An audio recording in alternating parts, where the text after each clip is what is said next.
Hey everybody, Chad with Nobody Else's Auto. Thanks for stopping by Nobody Show tonight and hanging out with us for a little bit. Tonight we're going to bring you some new inventory, starting off with this really super cool Dodge truck. Now this is the 48 to 50 style of Dodge, and this was a bigger truck, like a 1.5 ton or 2 ton truck. However, almost all this sheet metal will fit pickup. The front fenders are different, but the whole nose panel, the hood, the cab, that's all the same as pickup. And this is a pretty decent old truck. It's got these really hard to find bars on the front. They've got some dings and dents in them, but they're straightable, they're solid, and they're not smashed, which is a big key to those. Still has the original badge on the front, the super cool Ram hood ornament, and all the way across the front of this truck, the headlight assemblies, the park light assemblies, it's all still there, all the way down to the original rustic farm tag on the front bumper. So we'll come on around this side of this truck. And one noticeable thing about the bigger 1.5 ton, 2 ton trucks versus the pickup were these front fenders. The pickup fender had a small bump out right here, but it was stamped into the fender. It was part of the fender. It was one piece. These bigger trucks, this lip, this wide 5-6 inch lip that bolts on here, it actually bolts to the fender up here under this edge. It's like a factory fender flare, basically. So a lot of guys, if you're building like a 4-wheel drive or taking one of these old Dodge cabs and building a 4-wheel drive truck out of one, you might want to consider these front fenders with these factory big wide flares on them. They're a great fit for a build like that. and this truck is really solid. Even like right here, this spot right here on the fender where these two bolts are, there's a mounting bracket behind there that held dirt, moisture, and things constantly. These fenders, I've seen tons of these fenders, you can almost put your fist through this area right here because they rust out so bad. And this one looks really good. We'll work our way around this truck. The running boards look good. This truck looks solid all the way around. And another interesting feature that a lot of people may not realize is a lot of people are familiar with the 5-window Chevy cabs from 48 to 53. And even there were a few made. There was the 54, 55 had a 5-window. And when they went to the second gen 55, there were actually even a few of those made in 5-window. Very, very few, but there are a few of them. Well, Dodge did the same thing. Well, this one is a 5-window Dodge cab with the optional corner windows in them, so you had better visibility. So same concept as Chevy, just on a Dodge. This cab looks really good and solid here on the cab corners. We'll take a peek inside of this thing. The doors are all intact. Factory vent window truck, some had vents, some didn't. All the dashes in it, seats in it, all the garnish trims in it. The removable floor pans are still in there, the battery cover's in there, and it's all good and solid. Even we look down along the rockers of this truck, just a really solid truck.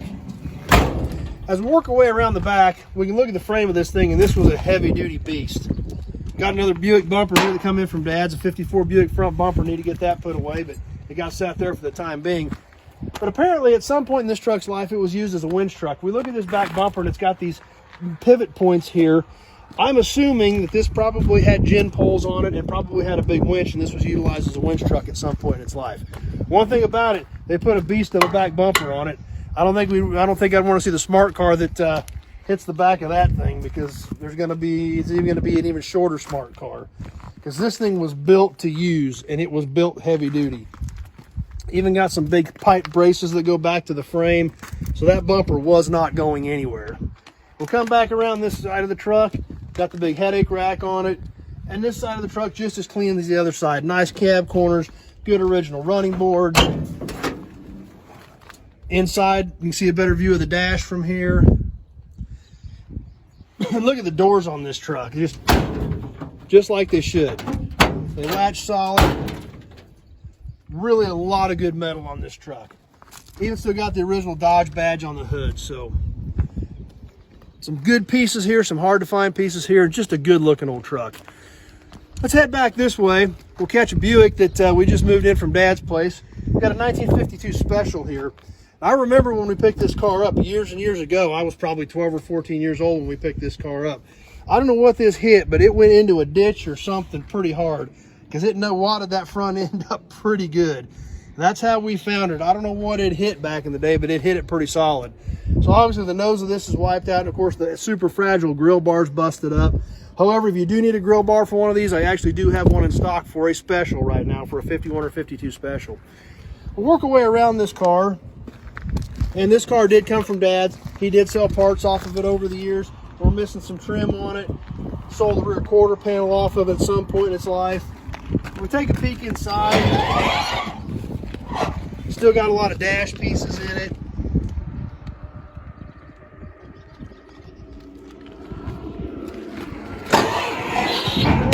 Around the back, and obviously we know this is a 52, which if you caught our Roadmaster video a week or two ago, we've got the telltale fins on the back that was a 52 only deal.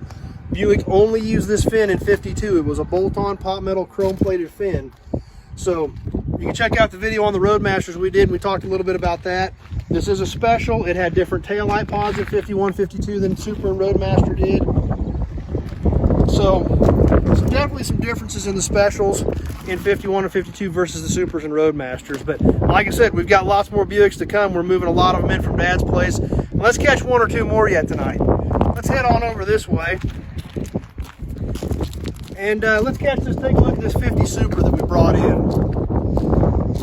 This car here, once again, a really solid car. It is a 4-door, but very minimal rust. Lots of good pieces on it. Lots of the trim still left on it. If we look down even along the rocker panels and the fenders and quarter panels on this car, or rear fenders on this car, a really solid car with a lot of good, hard to find stuff on it. And obviously this did come from Dad, so he did sell parts off of it over the years. He sold some of the stuff out of the dash, but a lot of it's still in there.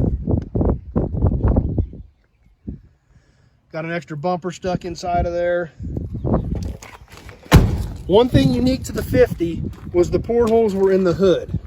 Obviously, there again, if you caught our Roadmaster video a couple weeks ago, where we started on the 49 Roadmaster, which was the first year for portholes on Super and Roadmaster only. Special didn't have them in 48. They were the round holes in the fender. 50, they went to the oval shape in the hood. 51, they went back to the front fenders. And they were in the fenders all the way up till 57, which was the last year for them before they started using them again in 60, 58, 59 didn't use them. So one unique feature to the 50 Buick is it was the only Buick back in the 50s where they actually put the portholes, or ventiports is what Buick technically called them, in the hood. We come around the front of this car, the nose is already gone out of it. We did just have another 50 Super come in about 3 or 4 months ago that has a great nose in it and a lot of good pieces on it too. But this car is really solid with a ton of good sheet metal on it. And still definitely some stuff that can be used, especially these 50 only hoods are hard to find, a lot of things like that. So anyway, that's what we've got for you tonight. As always, appreciate you stopping by, hanging out with us for a few minutes. It means a lot to me. I have fun doing these. I'm glad you guys are here with me. It'd be kind of boring if I was just walking around talking to myself. So I appreciate you guys stopping by, hanging out. If you're on Facebook, please share my videos with your friends. Tell them to come join us. Be sure to jump on Sunday night on the live chat with us. Have your friends get on with us there. If you're on YouTube, please subscribe. Check out my other videos. It's all gearhead stuff. It's all old cars, toys, gas pumps, parts, things like that. So be sure to check those out too. We've obviously got a lot of cool stuff to look at. Lots of things going on. Finally got some nice weather. It's dried out. Going to try to get some cars moved around, organized. Next week we'll bring you some more stuff from the new yard. And I got another pickup I'm working on in the shop. We're going to try to have it up and going to get some video done on it next week. Tons of cool stuff coming up. Thanks for being here. I really appreciate you taking some time out of your day to hang out with me and check out cool stuff. If you've got questions about anything, the only way to get a hold of me is call me. 620-786-4428. I'll get that posted on the pages. Texting is good only for pictures. I don't have time to stop and drop what I'm doing to play 20 questions on a text. Or you can voice text and then you got to go back in and correct it anyway. Just call me. Tell me what you're building, what your ultimate goal is, what you want to accomplish with your build, and we'll see if I've got something that can help you out. We can do all that really quick on a phone call, and I can still keep pulling parts or packaging parts so I can keep getting this stuff cranked out to you guys. So, as always, thanks a lot. Appreciate you being here. Had a great time with you guys tonight, and we will see you Sunday night, 7 o'clock on the Nobody Else's Auto page and the Nobody Show page on Facebook, and also on YouTube on the Nobody Show. So, be sure to jump on with us. We have a great time on there. We're getting a good crowd built up on there. We're having some great conversations on the Sunday night chat at 7 o'clock Central Standard Time. And we will have another video for you Monday night at 7. Thanks for watching, everybody.